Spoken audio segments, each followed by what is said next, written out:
Are you serious, guys? Are you serious? Because I'm serious, and this is the final warning. Final warning. AI. What can I say? AI. AI. The final warning. Humans. Not humans. Superhumans. To control the earth. That's what they think they're doing. That's what they think they're going to do. And what's real scary? When I get around sharing with you this report, you will be shocked at how close. Is this AI technology or a demonic pathway, a demonic gateway into the new world order? Let me tell you all about it here in just a moment. But first, can I put a shout out, if you guys don't mind, real quick here for BHMD1.com/Paul. That's BHMD1.com/Paul. We've been told our whole lives that those wrinkle creams were the easiest way to look younger. But now one doctor says that's just old news, guys. It's according to Dr. John Lakey, the world-renowned Beverly Hills beauty expert. Most wrinkle fixes on the market today are nothing but glorified moisturizers. They hardly make a dent on your appearance, and some can even be harmful to your skin. But recently, Dr. John Lakey has focused his attention away from the mainstream cosmetic practices. And here's why. So he could pursue a revolutionary anti-aging breakthrough, one that some experts say could empty the wallets of the cosmetic industry. It's almost like photoshopping your face. You may even be mad after you see just how easy it is to visibly erase the wrinkles and the years and the decades off the appearance of your face. And his personal clients have called this the do-it-yourself technique, the new age rewinder method, because it can take years. You will look younger no matter what. In light of this amazing breakthrough, Dr. John Lakey has released a step-by-step video to the public. It's free, it's uninterrupted, it's incredible on how you will look younger. He said if this just helps one person change their life, it's worth it, but it doesn't. It's helped thousands. And matter of fact, the video's been seen millions of times. Here's what you do. Click on that link below this video. Just try it. Go to BHMD1.com/Paul. You'll be extremely glad that you did. All right. Well, let me just say, it's incredible what we're dealing with. Oh, yeah. And when you start talking about super AI, superhumans, but when you really, I mean, this is scientific, sci-fi stuff. I'm going to share with you reality.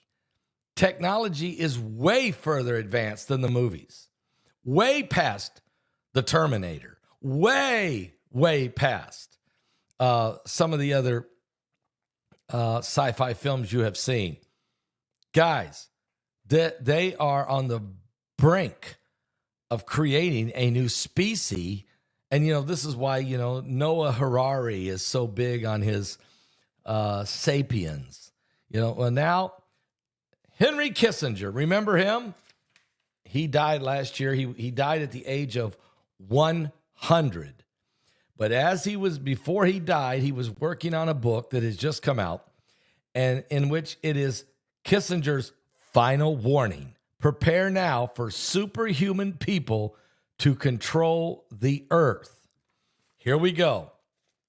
Genesis. And that's the name of a brand new book that just came out, written basically by Kissinger and the former CEO of Google and another key executive from Microsoft. What have they been working on? Well, let me read to you. Humanity must begin preparations to no longer be in charge of the earth because of AI, artificial intelligence. And according to a new book from the late statesman Henry Kissinger, I call him the father of Illuminati, and a pair of the country's leading technology experts, The rise of AI creating superhuman people is a major topic of concern in a brand new book called Genesis. It was published yesterday by Little Brown Company. It's the last book from Henry Kissinger, according to the publisher's parent company, Hachette. Kissinger was a longtime U.S. diplomat. He was at one time the Secretary of State for Richard Nixon's administration. That's how long this guy was around. He died last year at the age of 100. Kissinger's co-authors are former Google CEO Eric Schmidt and longtime Microsoft senior executive Craig Mundie. They finished the combined work after Kissinger died. According to the Washington Times, who was able to get an advance copy of this book, Schmidt and Mundie wrote that they were among the last people to speak with Henry Kissinger and sought to honor his dying request to finish this manuscript. The authors offered a bracing message. Warning, the AI tools have already started outpacing human capabilities. So people might need to consider the biological engineering themselves to ensure that they are not rendered inferior or even wiped out by this advanced machines. In a section titled Coevolution, Artificial Humans, these three authors encourage people to think now about trying to navigate our role when we no longer be the only or even the principal actors on the planet.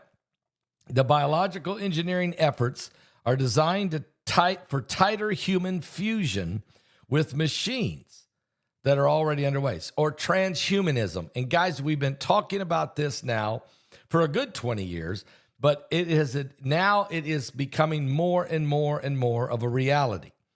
Current efforts to integrate humans with machine include brain-computer interfaces, and that's big. Brain-computer interfaces. This is a technology that the U.S. military has identified last year as the utmost importance.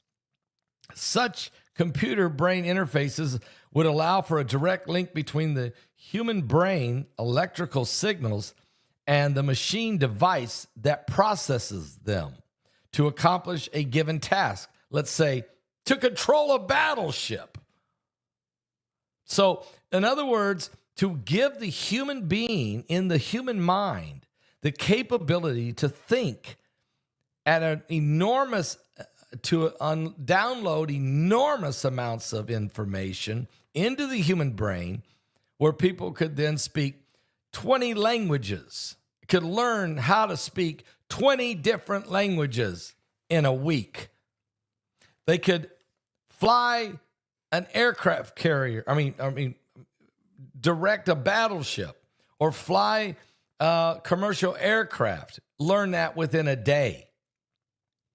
But the problem is, downloading that much information into the human psyche, are we prepared for the ramifications of that type? And here's the thing, that type of mentality, and what if it's only a select group of people who will have this capability, and the rest of the people would be the subjects? The authors of this book also raise the prospect of a society that would choose to start creating hereditary genetic lines of people. In other words, there would be the ruling class, the intellectual, artificial, intelligent ruling class of superhumans, and the rest of us. Okay? Now, this heredity genetic line of people specifically designed to work better with forthcoming AI tools. The authors describe such redesigning as undesirable, with the potential to cause human race to split into multiple levels or classes of people, or multiple lines, some indefinitely or just infinitively more powerful than others. Altering the genetic code of some humans to become superhuman carries with it other moral and evolutionary risk, according to the authors. If AI is responsible for the augmentation of human mental capacity, it could create in humanity a simultaneous significant biological and physiological reliance on a foreign intelligence or AI downloads. So then the human mind loses its ability to think for itself because it can only think because of whatever it's downloaded in it. Okay? In some ways, I think, guys, we're already there. Because it's funny, because I was talking to my grandkids, and they can grab a I was looking at my youngest granddaughter, who was at the time she was just turned 3. Okay? Now she's pretty gifted and intelligent, and of course she got those traits from her grandmother, Heidi. But I watched her pick up the iPad at the age of just turned 3 and begin to and just as if it was second nature, she could communicate and manipulate and navigate her way around on this iPad better than I could. Okay?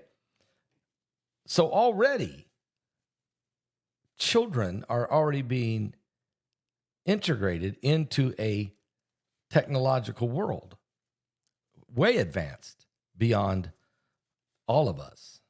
And so then I would look at my television and I was trying to do something, and my grandson, Drake, who, at the time was like 12, and he's frustrated with me. He says, can I have that, please? And then he was able to reset my television, and then he was able to cast things onto it, which I didn't even know what he was doing. I said, what are you doing? He goes, watch this. I'll just cast this over here.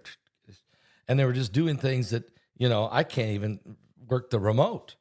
So you begin to realize that their intellectual capabilities within a technical world is far exceeding ours in our generation. But yet then I sat down in front of them one day, a rotary phone, the old rotary phone, right? And they looked at it, and I said, "Well, what do you do with that? How do you operate that? There's no buttons to push. How does it work? It's just simply you dial it." They didn't know what to do with it because it wasn't based on electronical or technological manipulation, but was based on mechanical. That's why people, in our generation, when you hear people say that they used to churn butter or that they could, do this or that, different types of mechanical, archaic mechanical things, we don't know what they're doing because we have not grown up in a man interfacing with mechanical. We're in now a technological world that just tells the machines what to do, where we used to have to use the tools and machines to do it. This does change. This does alter the learning capability of the human existence. There's no doubt about that. Now, God designed us with this capability to grow or to learn how to use tools. And then we went through the Industrial Revolution. Now we're going through the technological revolution, and then next will be the AI. We're going into the AI revolution, and eventually it's going to be the interface with AI revolution. Where does God fit in all that? Does the creation get lost in the manipulation? Is this push for transhumanism going to also cost us our spiritual life? Or does that even get affected? Do we still have to maintain that in an ever-changing world? Or can we, if our minds are being manipulated and downloaded on by algorithms and different types of genetic code manipulation. And literally, you're altering the genetic code or capabilities of the brain by some of this technological advancement, especially when it comes to AI. Well, whenever the statue of David, which took I don't know, Michelangelo, I don't know how long it took him to chip it away and make it, when now a laser machine can make it in 6 hours, do we lose the human capability to do some of these things because we've now allowed the human evolving and technological abilities to do it for us? Do we then lose it? And my question is, do we lose the power of our relationship with God when we let everything else tell us what is right and wrong? People, I've said this a lot of times from the pulpit, people have more faith in Google than they do God. When they have a problem, they don't go to God, they go to Google. Google, tell me, instead of God, what should I do? And I'm saying, folks, we're not talking about how to change the battery in your car. We're not talking about how to fix the vacuum cleaner. I'm talking about people are Googling moral questions for the answer more than they're going to God or the Word of God for the answer. And so, thus, it is changing the moral capabilities and the moral compass, if you will, and the solical part of man. And God comes further and further and further from our consciousness to the point that maybe he doesn't even exist in the human psyche. And in a lot of people, that's already there. But let me go on. Because such physical and intellectual dependence may create new challenges to separate man from the machines. As a result, designers and engineers could try to make the machines more human rather than make humans more like machines. But that raises a new problem. Choosing which humans to make the machines follow in a diverse and divided world. So no single culture should expect to dictate another culture the morality or the intellects in which it would be relying on. So each country, the machines would need to have a different set of rules, a different formal or informal or moral or legal or religious aspects, as well as ideology. Different rules for each user and within the baseline constraints for every conceivable inquiry, task, situation, and context.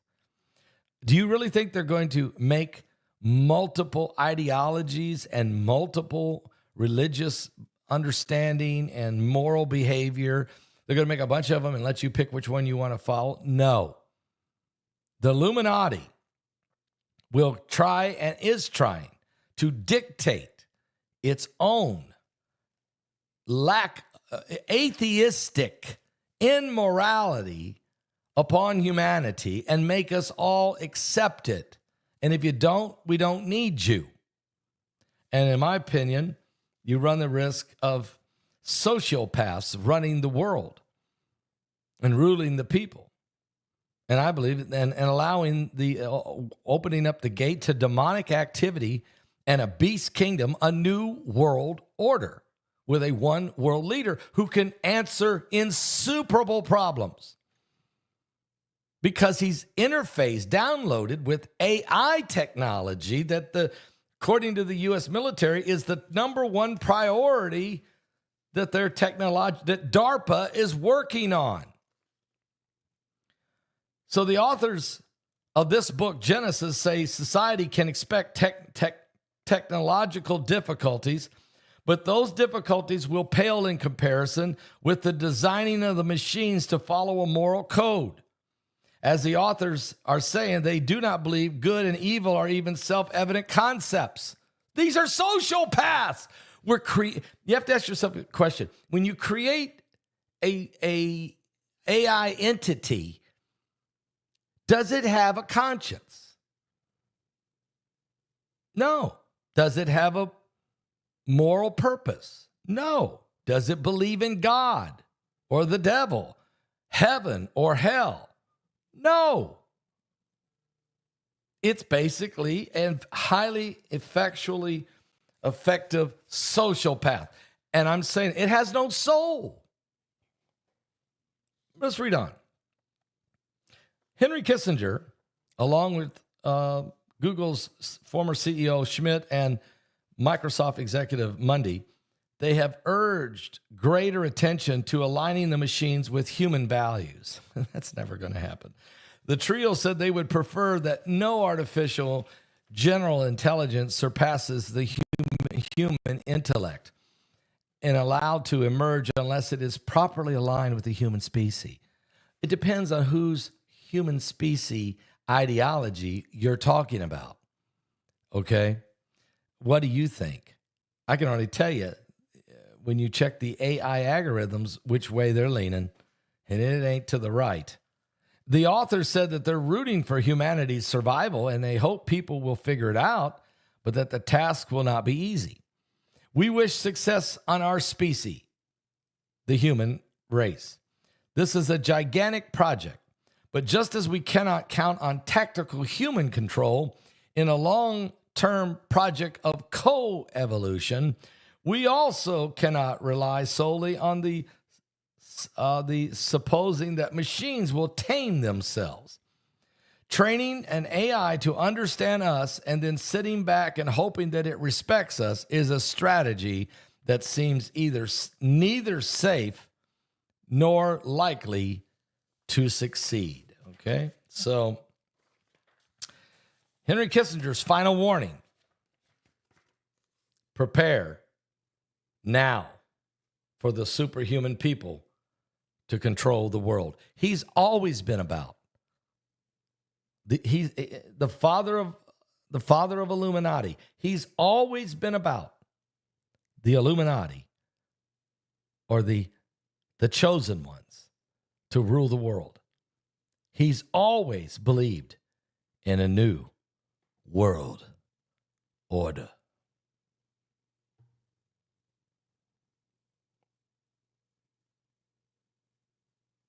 Are you serious? Are you serious? Are you serious? A new world order? The Illuminati? The beast kingdom of Revelation 13?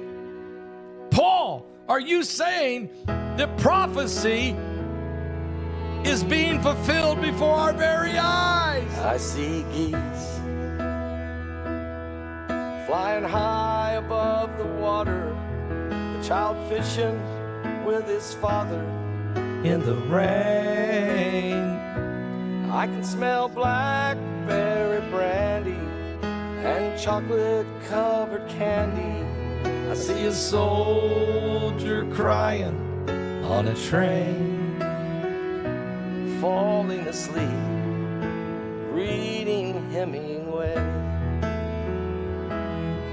And the light under the Tiffany lamp glows all night long as I dream with weary wonder, leaving Earth before the dawn. I walk the lonely streets of Paris. I was lost and so afraid, falling asleep, reading Hemingway.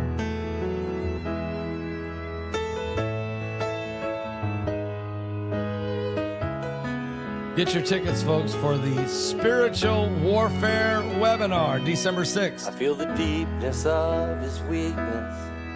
I can taste the brandy sweetness at a roadside Idaho cafe.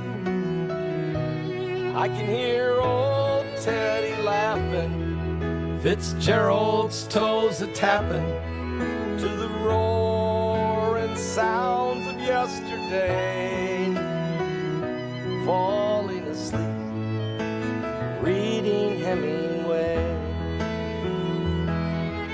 And the light under the Tiffany lamp glows all night long as I dream with weary wonder, leaving Earth before the dawn. I walked the lonely streets of Paris, I was lost and so afraid. falling asleep, reading Hemingway.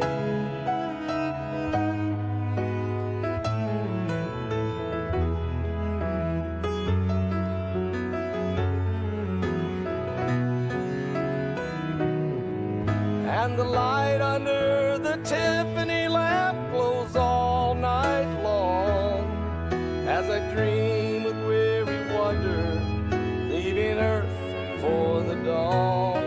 I walked the lonely streets of Paris, I was lost and so afraid, falling asleep, reading Hemingway.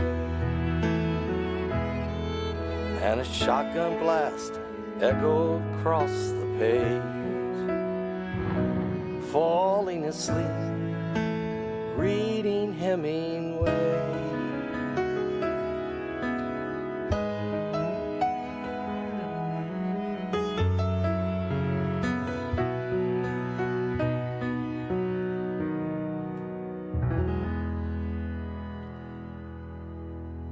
That song is on my album, Harmonize and Prophesy.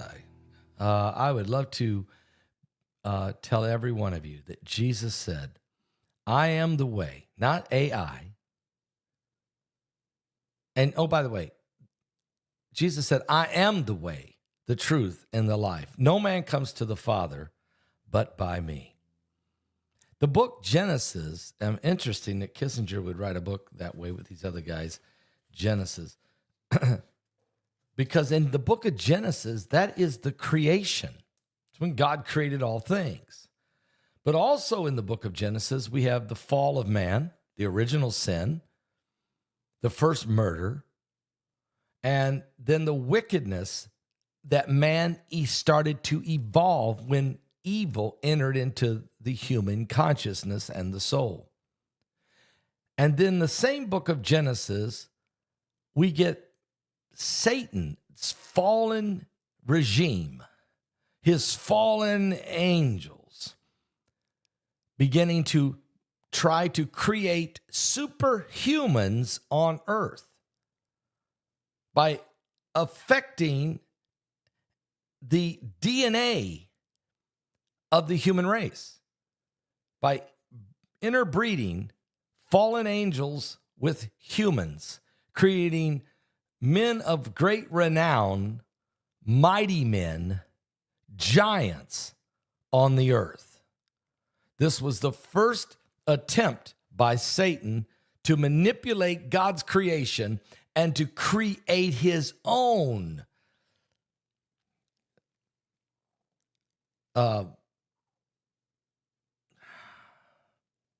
flawed,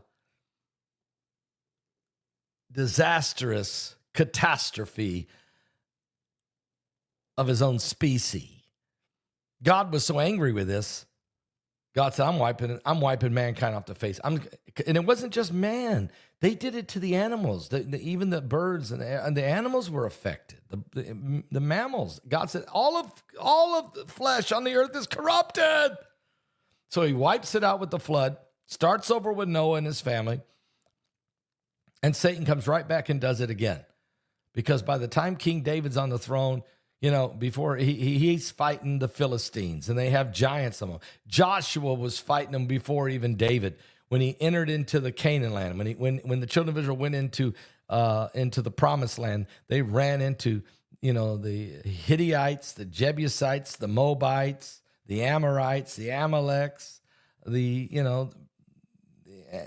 all of these giants and races of giants who had they were camping in the Holy Land, because God had already made a promise to Abraham that he had designed a location where Abraham would be the father of many nations, and where the nation of Israel, where the people of God would live, where the Holy Land would be established. So guess what? These creatures, these half human, half fallen angel giants, all congregated in that area. The book of Enoch tells us that they came and they landed on Mount Horeb, and then you got these entities, and here they are. So now Joshua has to go in there. He has to take them out, and David has to try to finish them off. And here we are now, 3,000 years later. And the same thing is going on again. This time in the transhumanism, but it's still rewriting the genetic code of humans. It's interfacing with some type of mechanical ability and technological interface to corrupt the human DNA and intellect and the solical part of man. It's once again, they're trying to create another species. We're doing the same thing is happening again. I promise you, though, Jesus Christ will come back and put an end to all of this corruption, all of this wickedness, all of this demonic activity. So the Bible's just telling us that what God intended to be good, Satan thinks he can make it better. But in reality, Satan is corrupting to try to destroy the perfect creation that God made, man, made in God's image and in God's likeness. Why would you want to mess with that? Unless you got kicked out of heaven and are headed for the damnation of hell, where Lucifer, the false prophet, the Antichrist, and the followers of that demonic dark regime will spend eternity. That don't have to be you. It ain't going to be me. Choose Jesus Christ. He's coming soon. I'll be back with more current world events and how they relate to biblical prophecy. I trust you. You trust me that Jesus is the only way. He's the answer. God bless. Give your life to Christ.